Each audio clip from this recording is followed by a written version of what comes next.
Hello everyone, welcome to the program. This is Sunday Politics live on Channels Television. I'm Sean Kimalo here in Abuja. Well, Lagos and the home of the President Bola Tinubu this festive season has become a mecca of some sort, where captains of industries, political leaders, and industry giants are visiting to pay homage to the President. Today, the President received two prominent Yoruba monarchs, the Ooni of Ife and the Alake of Egbaland. Ooni of Ife Oba Adeye Enito Ogun Usiojaje II, who had departed the resident shortly before the Lagos State Governor, Mr. Babajide Sanwo-Olu, arrived at the private residence of the President. Well, the visit could be seen as a sign of reconciliation, which may be in sight after weeks of perceived feud between the President and the Lagos Governor, who is his political leader, President Bola Tinubu, who was seen a few days ago omitting a handshake of him at a commissioning in Lagos, an event, a video that has gone viral. The Lagos governor departed the resident along with the Governor's Advisory Council, GAC, in a convoy. The Advisory Council is a powerful political body within the Lagos State chapter of the APC. The GAC is widely recognized as the apex decision-making organ of the APC in Lagos, wielding significant influence over the state's political direction and governance. However, emerging from the closed-door meeting, Governor Sanwo-Olu dismissed any rift with President Bola Tinubu, describing it as speculation in the media as people crying more than the bereaved. Take a listen to him. Nothing beyond the fact that he was very happy to see us, extremely very happy to see us. He was very excited that we are one big happy family, and we are not divided in any form, and we all honestly also pledge our full loyalty to him, to his government, as our leader, as our father, and it was unanimous. And he's charged us to ensure that the forthcoming local government election, which, that we should all go and do our very best and ensure that, we'll continue to keep the flag of the party flying. That's what we need you to clarify. Is you CND? Can't you see when you are smiling, I'm smiling? There's none. There are people that believe that they are more Catholic than the Pope. There are things that you see people, they cry more than they bereave. Father and son, are things that we always ensure that, we're clear. There's nothing at all. My father is my leader, and we're grateful that he has given us the audience today to come in and say hello to him. Father and son relationship, well, that handshake also was perhaps a father and son relationship where it was obviously omitted. Well, good spirit coming from Governor Sanwo-Olu right there. From that to some matters brooding on the state of the nation. Tonight, I will be speaking with a federal lawmaker representing Borno State in the Senate, Senator Ali Ndume. He joins us virtually tonight. Thank you so much, Senator, for joining us on the program tonight. Thank you very much. How are you? Long time. It's been a while. The last time we were very unhappy with President Bola Tinubu about appointment, especially as it affects the northern part of the country. But it does look like you are happier now, because recent appointment looked to have favored the region. No, it was not like favoring the region as such, but there is an attempt to balance and to meet up with the constitutional requirement which I raised. Section 14.3 states that every appointment must reflect federal character. And that means that every tribe, state, region must feel that they belong.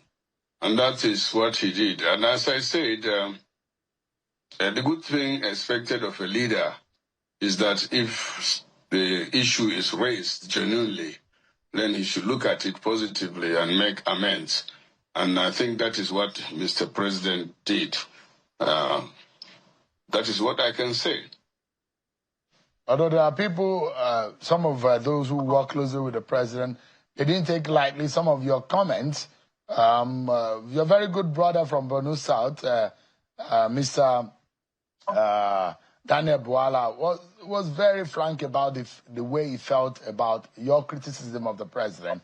And there are those within the party who feel that you have some very bad feeling about the performance of the... Do you think that there are things aside these appointments that are not going well with the party and in the government of Bola Tinubu? First of all, I really want to correct you on this and maybe also advise you, because you are always trying to, throw a punch below the belt. Bola Takeout is my junior, is my brother, and we're Nigerians. And we respect one another. And so you cannot be pulling me down to talk about Bola. Bola is just a special assistant to the president. So you can't equate not only Ndume to Bola. I'm a senator, and senator for the fourth time in the first place. And as I told you, yes, Bola is from my constituency, but he's not. I don't know. I'm not saying that he's nobody, but it's not fair for you to start. When I was talking about the president, I'm not talking to his personal aide, or you didn't like the word I used, but more of a domestic staff. But the question is the import, because those who speak for the president they're perhaps sometimes speaking based on the brief given to them by their principal. So I'm saying in that sense... No, I don't. Wait now. That is the problem. We have started again now. You don't tell me what to say. The president has 3 special advisors, and all of them are not the same. As far as I'm concerned, the best among them is Sunday Dare. This is the man who can speak, or even speak the mind of the president, because he has been with him for a very long time. He has been a spokesman, he has been his chief of staff, he has been a minister in the former government.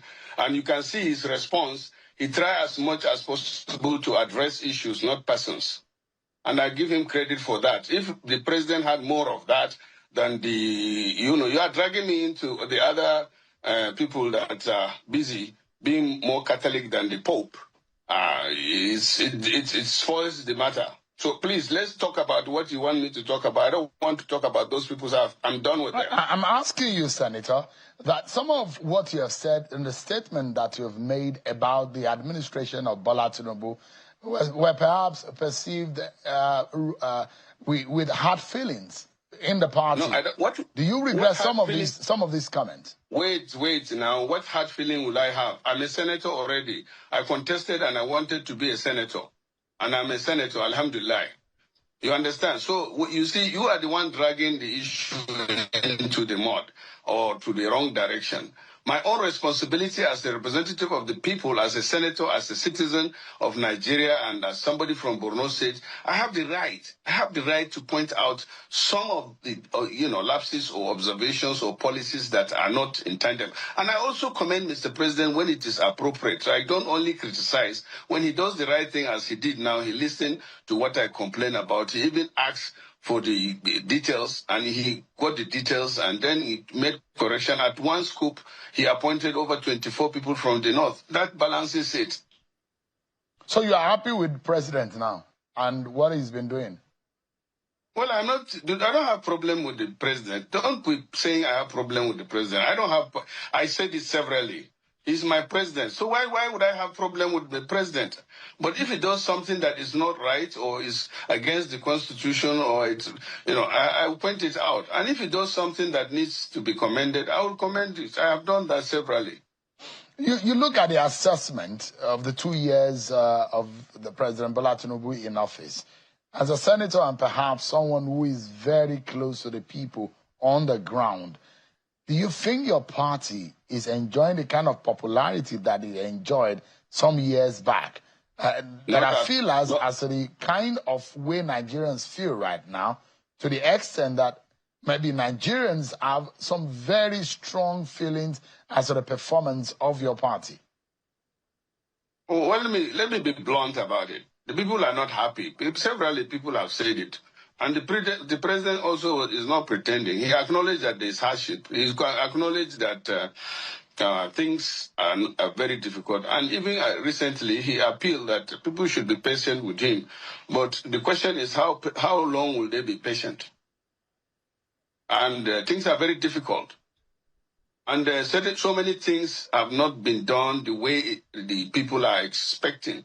And to be honest with you, if you go back to the electorate today, halfway, they are not happy. You can't lie about that. I see people lying. I see people telling president what he wants to hear, or maybe, and some of them even he doesn't want to hear them. But my position on the people around the president that are supposed to help him are deceiving him or are damaging his image, are doing more harm than good. Let me say that. Because the president cannot go out the streets like myself and know how the people feel, or even outside the villa. They will drive him in a tinted glass that he doesn't even see what is going on. But so it is the people like us that represent the public that you listen to, and then you also get your intelligence from the people on ground. But definitely, except maybe for yourself, things are bad, very bad in the country. Some of them may be because of the bad policies. Some of them may be because of the global situation that we all know. But Nigerians are people that once they know the situation, they are realistic people.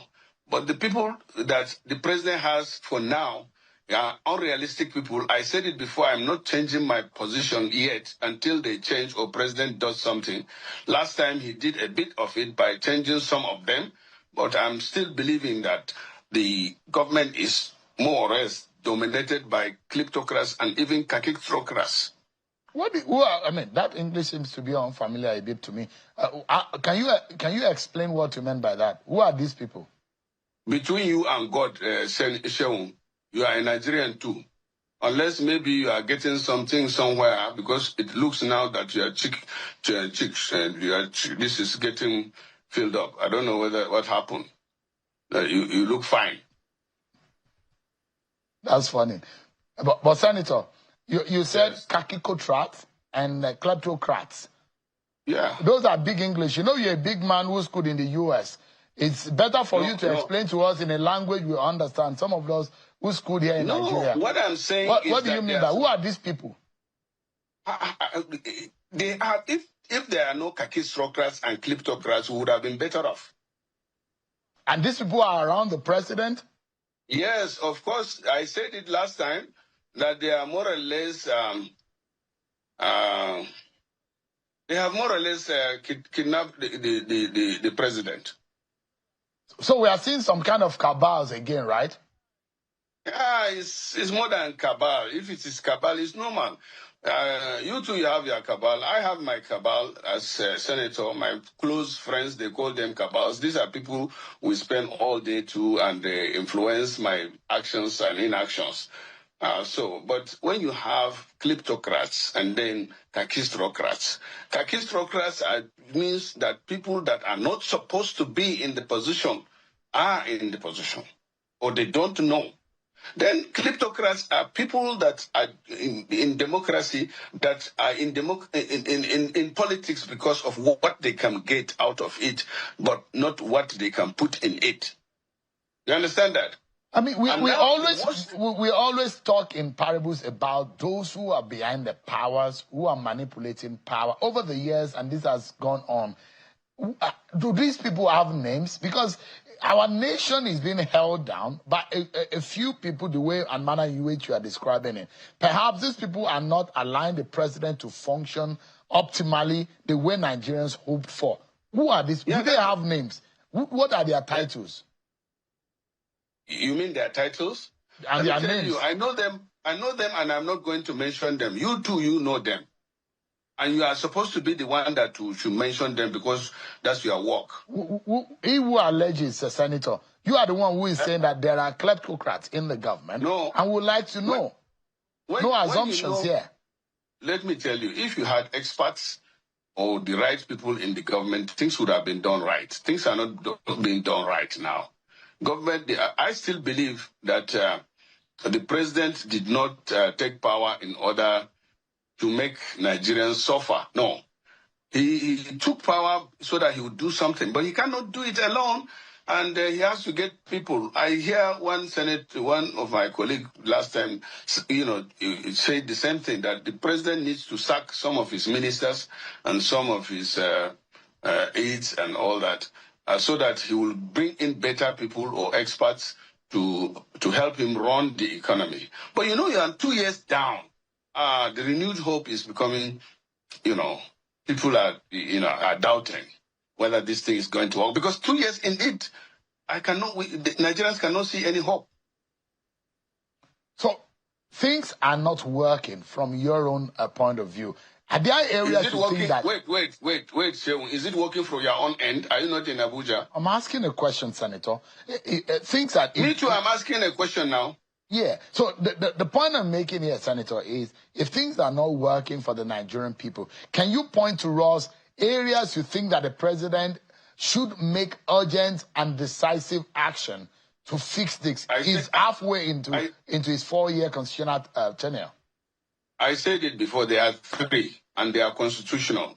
Section 14 of our Constitution says the main purpose of government is security and welfare of its citizens. That is where the problem is. Then thirdly, tied to that, I've said it last month or even in April in a similar forum, that once the president can address the issue of security in Nigeria, which is relapsing, after we thought, for example, that things are improving, now we are in a dire situation. Even yesterday, 2 days ago, Buratai was attacked. The front operation base in Borno, Buratai was attacked. Their soldiers stood up to it, but they made destruction of our assets. They burned down. Normally these days now they go and burn down some of the assets that is like MRAP, tanks and all that, machine guns that we have. And sometimes they even, steal some of these equipment and go with it.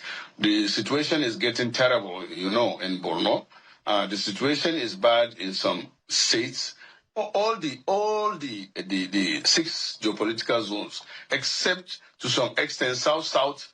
Even South, we have issues of economic sabotage and this oil theft and all that. But Southwest is the only region that is relatively safe now. So the issue of security is number 1. The issue of welfare of its citizens. Yes, the president responded by increasing the minimum wage from 30,000 to 70,000. But as I said last time, it's not good to give somebody something with the right hand and take it. The purchasing power of Nigeria has gone down with the minimum wage of 70 and the rate of inflation. And these things are still not, Nigerians cannot afford to live. And they are even finding it very difficult to survive. But as I said, this government, in addition to having kleptocrats and kakistocrats, which I said, now the recent development that I see is the heightened severity that is happening in the government. What do you mean by that? You don't know civility? Say that again. Sorry, I didn't get you clearly. Civility. You don't know civility? Servity. Check. What does it mean? Explain it. We want to know. Check. When I tell you are holding your distance, check severity. How is that situation going in the government? How can you describe it? Did you check civility? Senator, the way and manner you refuse to say this. Senator, Senator, the way and manner you are describing things, you are a leader of the APC. I don't know if you were present at the APC summit, where the president got a lot of endorsement. And no, I was there, but I was the only voice that said nay. And because when we wonder, a lot of the leaders of the APC endorse the president, saying that he's done well, things are going well, and he should go on. So that's the shouts that they were having in that hall that day. This is totally a departure from what happened at the APC summit. Is that a deceitful gathering, or what exactly do you think is going on based on what you have described? You see, things are not working. But yet, party leaders are saying it is going well. The president deserves automatic ticket. Well, as I told you before, I have made my mind. I was there, but that was not why I was there. I was there for a summit. And when I realized that it was not a summit, and the voice vote was put about the endorsement of Mr. President,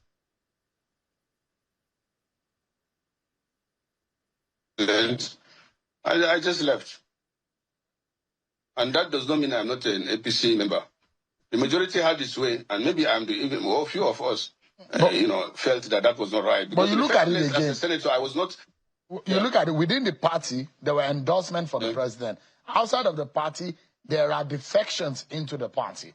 So the party is saying, even not for the performance of President Bola Tinubu and the APC, new entrants will not be coming into the party. No, I don't think that is it. I don't think so. It happened before, not once, not twice. It happened during Jonathan. It happened when again? That does not... Okay. You see, what I see there is that politicians are decamping, but the people who are the voters are not decamping.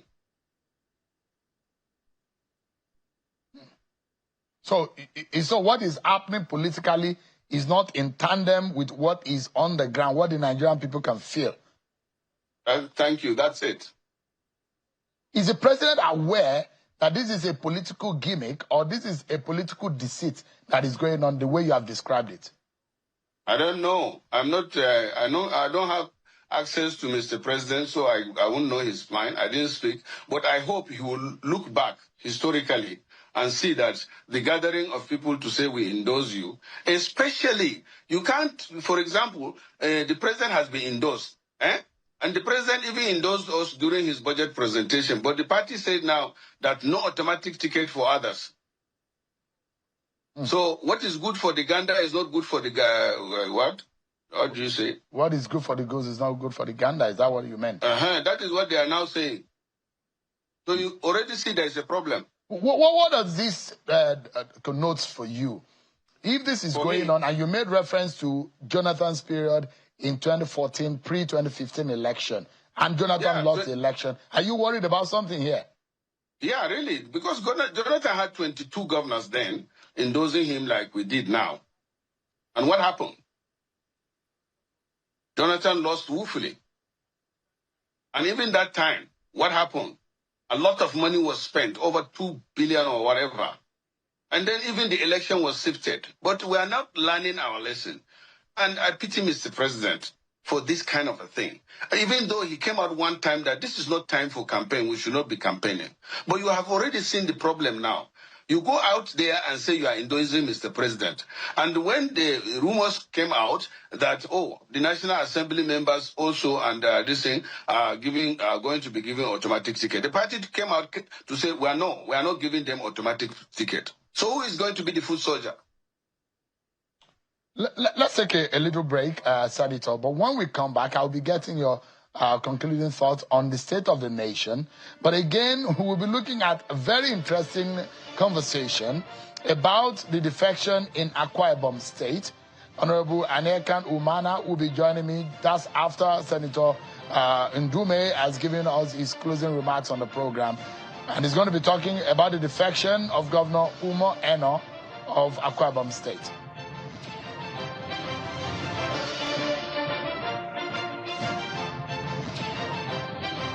Thank you so much, everyone, for staying with us. Senator Ali Ndume is the senator representing Borno South in the National Assembly. He has been speaking with us, our concluding moments with Senator. Senator, this is a very critical period in our history, and as a people, we need to find a way forward. If there is something that you need to tell the president to do as an action, because he's the leader of your party, and it does look to me that you are worried that your party might lose at the center. A lot of people see, they see that, they think that may not happen because opposition is not strong and that there isn't anyone that can give Bola Tinubu and the APC a run for their money in 2027. But do you have an opinion that is against that?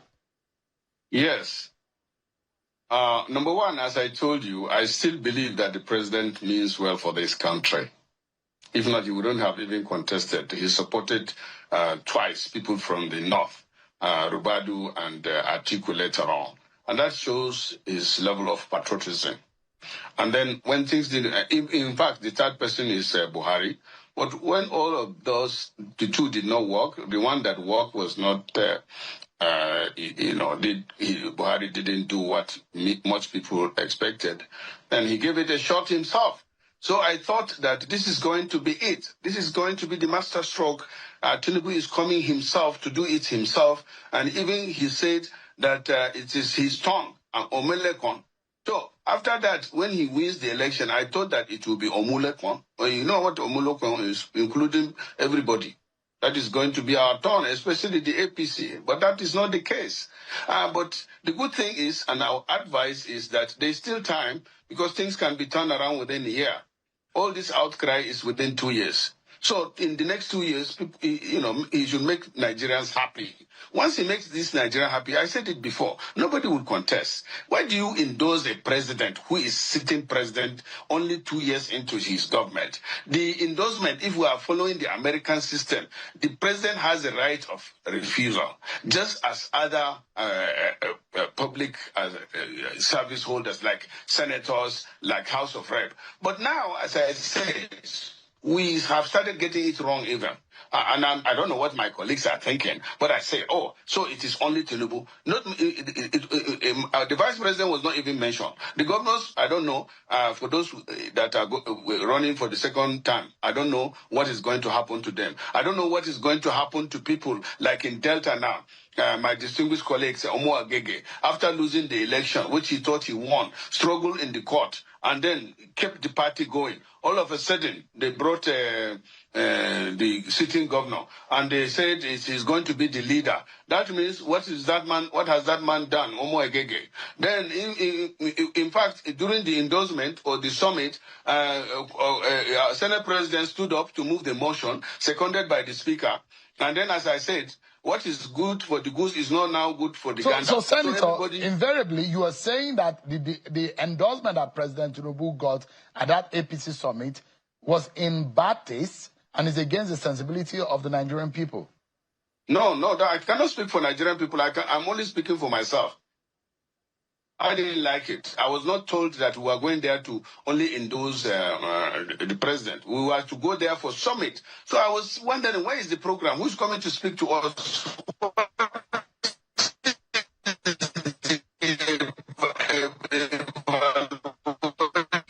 Oh, dear. It seems that some technology cabal have taken over your connection, Senator. As a matter of your parting shot, Senator, if you have the opportunity to speak with President Bola Tinubu now, what would you say to him? Stand up and say, I will say to him, Mr. President, please listen to the people. Don't listen to politicians only. Because it is the people that would vote for us. As I said, politicians are decamping. But the people who are the voters are not decamping. In those days, if you want to decamp to another party, you go to your ward, you go to your constituency, and all your people come out and surrender their decision. But these days, reverse is the case. People are decamping in the villa. And the villa has only 1 or 2 polling booths. Only. All right, Senator. Senator Aline Dume, Senator representing Borno South in the National Assembly. It's a pleasure having you. Pray for us. And we wish you the very best in this period as you are in the Holy Land. Thank you so much. Amen. Thank you very much, and happy Salah to everybody. May God help us in this country. May God help our president to do the right thing. Amen. Thank you. Let's switch gears now, everyone, and let's talk about what happened in politics in Akwa Ibom State. For a party has held sway for 26 years in Akwa Ibom State, the recent defections in that state comes with a lot of attention. Akwa Ibom State Governor Umo Eno has said he moved from the PDP to the APC to align the state with the center to attract more federal presence. Governor Eno says that he had never hidden his admiration for the President Bola Tinubu and his patriotic devotion to national renewal, which is engendering today. But after the defection, Mr. Ini Ememabong, one of the members of the cabinet of Governor Eno, has resigned his resignation as the State Commissioner for Information Special. That's the duty that the officer he held, and Ibom now Deep Sea Port. That was the position he held until his resignation. He was captured in a letter dated June 6, 2025, and addressed to the governor. Mr. Ememabong says that his resignation was in compliance with Governor Eno's directive that appointees are willing to move with him from the PDP to the APC to quit. So tonight, let's get some conversation on this one. I'm being joined by a former member of the House of Reps and who is now serving as the Commissioner for Information in the Governor Eno's cabinet. Honorable Aniakan Umana is live for us here now. So thanks so much, Honorable, for joining us tonight. Thank you very much, Shil. Thank you for having me, and good evening to our viewers.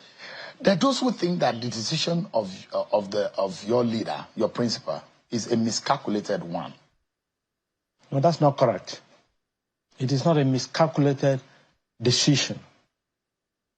And I've said this earlier on. Does he have a right to make a movement politically? The answer is yes, because the Constitution of the Federal Republic of Nigeria, Section 40 particularly, allows him the right of political association or membership of a political party of his choice. That is one. Two, it is not about what people call defection, no. It is a movement. It's a movement of the people of Akwa Ibom State. And like you saw on the day he announced this, the generality of the people of Akwa Ibom State in various political structures and the establishments and institutions, including the leaders, elders, youths, and so on, came publicly to say they were moving with the governor. I mean, when you say generality, yeah. That all was less than is less than 5,000 capacity. No, but it's a representative capacity. Yeah, but no matter how the word on the ground. If you have the House of Assembly representing constituencies in the state, and they file out and say they are moving with the governor, that is the state, because they are representing constituencies. But let me come to the most important part. Well, I was going to ask you whether or not, because you heard what Senator Ndume says there. Look, the defection of politicians and the thinking of the Nigerian people should be aligned so that the party in power will not be deceived into thinking that the people are with them or that they are doing the right thing. So the question is, the question about the political miscalculation is the fact that the majority in the DNA of the Akwa Ibom politics is PDP. Yes, I understand that, and don't forget, I have been in that process for a while. Yeah, and I've enjoyed it. So I understand for the better part of the political career. Let me take you through a few prisms. One, I have talked about the issue of personal right and the guarantee of expressing himself as a leader of the state. That is one, that's guaranteed. Two, the governor of Akwa Ibom said, His Excellency Pastor Mono did not just get up and make this decision. He went through a series of consultations, over a period, trying to get the people to understand his viewpoint and have them with him. And he got there before he made that move. So it's not something that just got up, gathered everybody, and then announced a decision. No. It took a period of time for this decision to come to fruition. Now, what are other conditions precedent in this situation we have found? The political party that we all belong to is already in big trouble at the national level. And you and I know that there is nothing that happens to the political party that is not determined by the National Working Committee. As it were, there are issues that you cannot be sure of what will happen tomorrow. Those are some of the considerations. Yes. Has he met with the people? Yes. Are the people with him? Yes. Is the interest of Akwa Ibom carried along in all of this? Yes. Now, like Senator Ndume did talking about voters. Yeah, most of the voters are not members of any political party. They exercise their rights according to who they want to support. Has Governor Mono acquitted himself creditably well as a governor in the last 2 years? The answer is less, and Nigerians have said so, Akwa Ibom people have said so, because he has performed as a governor. He has done what he came to do under his Arise Agenda mantra. Honorable Mana, there hasn't been any test as to the popularity of the decision of the governor. It's a personal decision, and his supporters and his structure politically have moved along. Of course, Imi says, look, I can't go with him, because the governor has said clearly, if you can't serve in my cabinet, I'm CB in the PDP. But what is the fate of the lawmakers? Upon what grounds are they moving? The executive, an elected member in the executive can move, a commissioner can move. But there is an establishment in the Supreme Court judgment as to how a lawmaker can decide to leave the party. Are their positions not in jeopardy? No, it can't be, because the party is not together anymore. Which party? Is it in Akwa Ibom? Yeah, no, the PDP at the time. The PDP. You mean at the top? At the top. That is where everything is determined.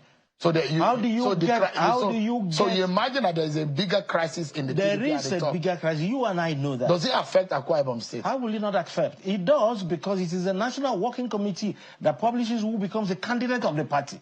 It is a national working committee that approves who holds what odd position, who can contest the election. In fact, the list of candidates is usually published by the national working committee. It is the national chairman and the secretary that signs any form that goes to INEC.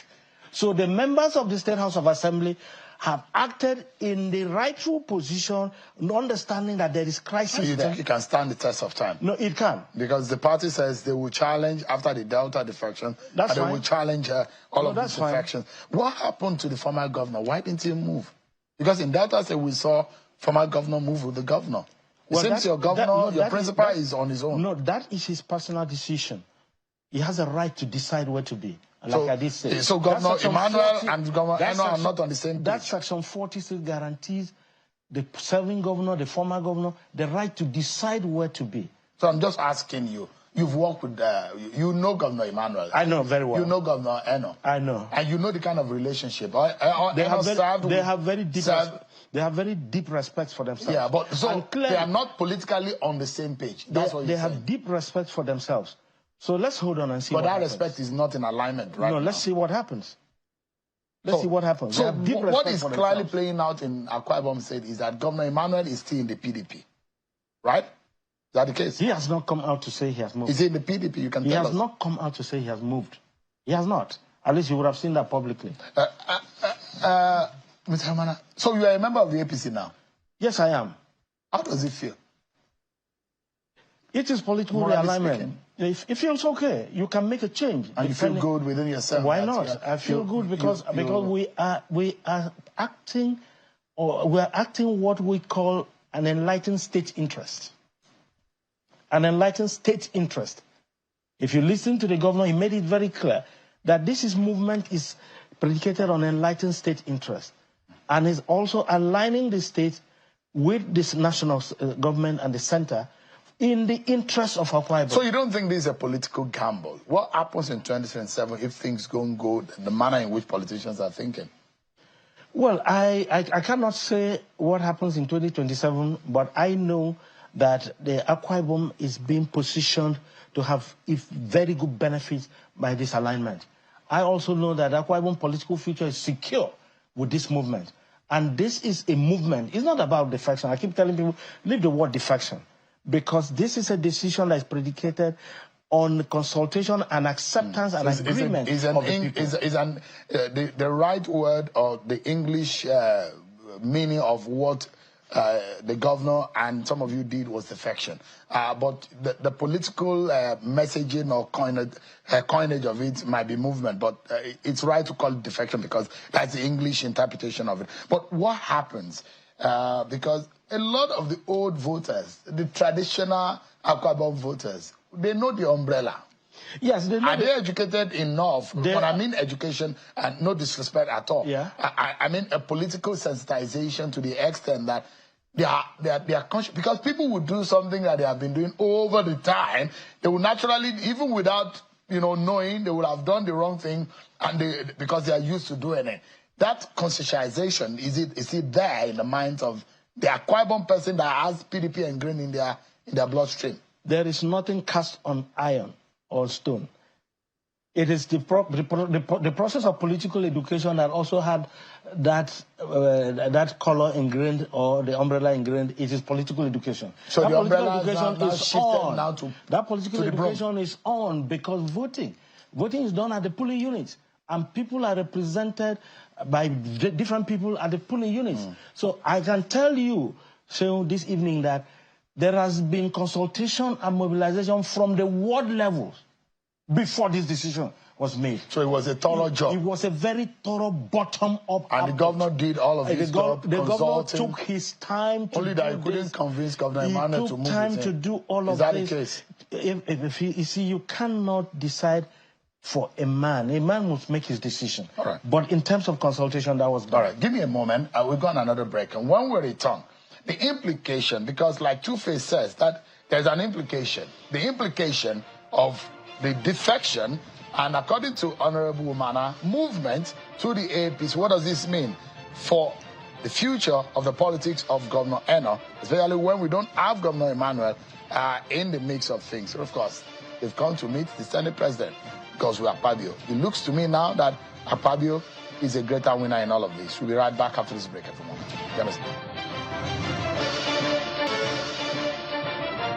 Thank you so much, everyone. Our closing moments down on the movement, Honorable Umana says, he calls it, what happened when we saw Governor Umar Eno lead PDP leaders and members out of the party into the APC fold. But, Honorable, it does look to me that someone like Godswill Akpabio seems to be a bigger winner, because now, as a former governor and as a big number 3 man in the country, he's been able to bring his state into the APC fold.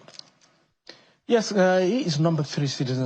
His Excellency Senator Godswill Akpabio is a number 3 citizen, so that is already big. It's not just becoming big because Governor Eno has moved. No, that is already big enough, and that is recognized. And the governor has always recognized that, and all of us, even before this movement.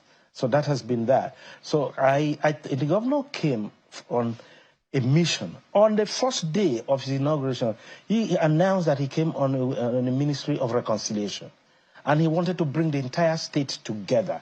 He's been doing that deliberately, and by the grace of God, Akwa Ibom has become more unified than ever since he became governor.